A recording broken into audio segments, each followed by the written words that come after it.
Salut à tous les amis, c'est Joverclock, j'espère que vous allez bien. On se retrouve aujourd'hui pour le test et la présentation du nouveau casque de chez Corsair, le HS50.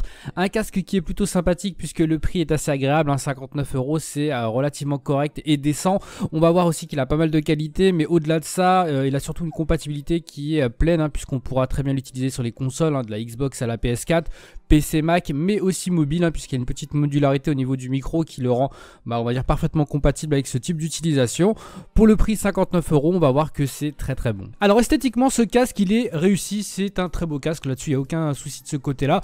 Il revient à des formes qui sont un petit peu plus banales, pas banales, en tout cas un petit peu plus classiques plutôt, pour donner un mot un petit peu plus clair, puisqu'il va prendre les formes de casques qu'on connaît et qui sont un petit peu à l'opposé du Corsair Void, qui est un casque, on va dire, un petit peu plus marqué de par ses formes. On va dire que c'est un petit peu plus dans le turfu. Celui-ci, voilà, c'est un casque, comme je vous l'ai dit, qui est un petit peu plus dans la normalité de ce qui se fait habituellement, avec notamment les arceaux qui ressemblent un petit peu aux HyperX, etc.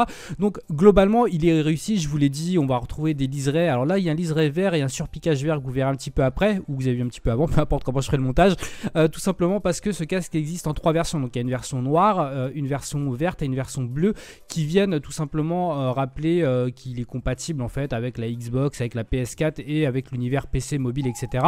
Globalement les trois versions sont tout à fait compatibles les unes avec les autres, c'est à dire que si vous prenez la version verte dite pour Xbox, ça marchera très bien sur PC et ainsi de suite.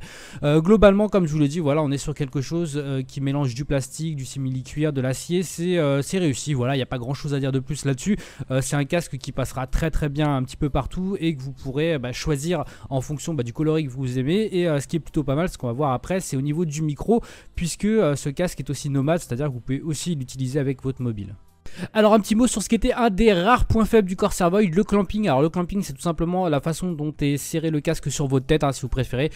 Et là pour le coup c'est plutôt bien maintenu. On a le casque qui est vraiment bien posé et qui bouge pas du tout, donc ça c'est plutôt pas mal. On a toujours le système de réglette là qui marche parfaitement et qui ne bouge pas. Alors un petit mot sur les fourchettes qui sont parfois des points faibles sur certains casques. Là bon, en tout cas c'est du bon gros solide, du bon métal, ça risque pas de se barrer ou de se casser. De ce côté là on est assez tranquille, donc ça tient bien. On a une petite rotation des oreillettes, donc voilà, un truc classique et banal mais qui est bien fait. Alors pour ce qui est du confort sur les oreillettes, voilà, on va retrouver du simili-cuir avec on va dire une mousse assez confortable. Il n'y a pas de souci de ce côté là, puisque on va être plutôt bien. Moi je l'ai utilisé pendant de longues heures et on va dire au niveau des oreilles j'ai pas eu de souci. Vous avez des grandes ou des petites oreilles, ça rentre plutôt pas mal. Par contre un petit point faible sur le dessus, sur l'arceau, puisque on va voir donc la surpiqûre qui est magnifique. Moi je l'avais pris en verre exprès pour que ça tranche et je le trouve vraiment très réussi de ce côté là. Mais au niveau de la mousse, ça aurait mérité quelques petits centimètres de plus de rembourrage. Puisque on va avoir la sensation d'avoir en fait la partie, l'arceau en fait sur la tête. C'est pas aussi marqué que ce que je vous le dis, c'est largement utilisable et confortable, mais voilà, un petit rembourrage en plus, ça aurait fait largement le taf. Pour ce qui est de la connectique, on va dire que c'est aussi un point fort pour moi, puisqu'on a tout qui est regroupé sur l'oreille, et ça c'est plutôt pas mal dans le sens où c'est un casque qui est destiné aussi à être mobile, donc du coup avoir une télécommande c'est un petit peu contraignant, et de toute façon en général j'aime pas beaucoup ça. On va avoir tout simplement une molette, un volume plus ou moins, et le bouton pour muter le micro. Alors en ce qui concerne le casque, on est, comme je vous l'ai dit, sur quelque chose d'assez polyvalent, puisqu'il est aussi destiné au mobile et donc à pouvoir se balader, être un petit peu urbain, etc. Et du coup Corsair a mis tout simplement un petit cache, si vous n'avez pas envie d'avoir votre micro, c'est plutôt cool. Si vous êtes sur votre PC classiquement, vous allez toujours laisser le micro, la perche qui est directement clippable dedans, et voilà, ça marche très très bien, il n'y a pas de souci de ce côté là. C'est une perche qui est flexible, donc si vous voulez la mettre très proche de la bouche et tout, ça marche parfaitement et ça bouge pas. Donc c'est une très très bonne chose d'avoir pensé au fait qu'on puisse aussi sortir dehors avec ce casque, et je pense qu'avec l'esthétique c'est jouable. Alors en ce qui concerne le cordon, comme je vous l'ai dit, c'est un casque qui est polyvalent, qui va sur mobile, donc du coup forcément on devait avoir un jack, c'est chose faite. Et ensuite on a dans le bundle un câble en Y avec le son plus micro que vous pourrez raccorder directement à votre PC. Ça marche bien, c'est plutôt cool. Alors le câble n'est pas gainé effectivement, mais on a une bonne longueur d'à peu près 2 mètres, 2 mètres 50, donc ça c'est un point fort si vous êtes sur PC. Peut-être que si vous sortez dehors, etc., il va falloir cacher un petit peu le surplus de cordon, mais voilà, c'est quand même relativement une bonne chose. Putain, je vais leur faire un petit plan Spielberg où on voit avec le tac au crâne, avec vraiment les personnes qui font des montages de ouf, avec un petit dab, on mettra pour le montage. Ouais, du coup je vais vous parler avec le micro de ce casque. Bon alors comme vous pouvez le voir, le son et l'image n'ont rien à voir, parce que quand j'ai fait le record, tout simplement je me suis foiré un petit peu et ça saturait dans tous les sens. Globalement c'est un bon petit micro pour une soixantaine d'euros, il n'y a pas de souci de ce côté là. C'est pas un CRS, c'est pas un casque pour faire du commentary, mais pour faire du gaming vous serez largement entendu par vos potes, et c'est un petit peu ça le principal. Alors en termes de son, on va voir un petit peu ce que ça donne avec une bonne petite musique, voir tout simplement si on n'a pas de grésillement ou quoi que ce soit, puis je vous dis ça juste après.